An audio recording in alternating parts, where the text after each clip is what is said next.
Lilanga lekugcina le-taxi indaba lihanjelwe bantu labangetulu kwemakhulu lamathathu. Linyenti labo banikati bamatekisi labatsingisa tinkinga letikhungetse umkhakha wematekisi. Bathathe tinqumo-ke letinkulu kute kucedwe lidlame kanye nekubulalana ngenxa yekubanga tindlela.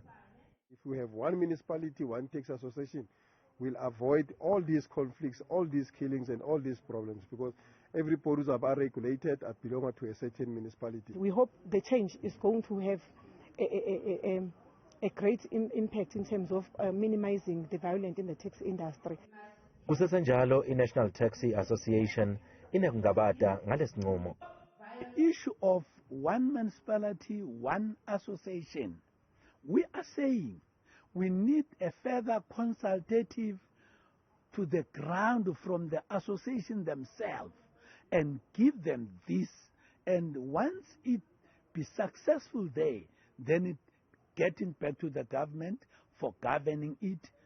Umphathiswa wetekuthutha eMpumalanga Mandla Ndlovu ukholelwa ukuthi simo sitawuguquka kulandzela lo mhlangano.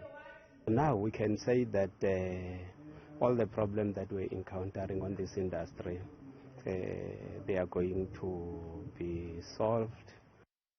Etindzabeni tetfu ku Channel 163 lotiletselwa yi-Newsroom Africa ngingumweli Masilela eMiddelburg eMpumalanga.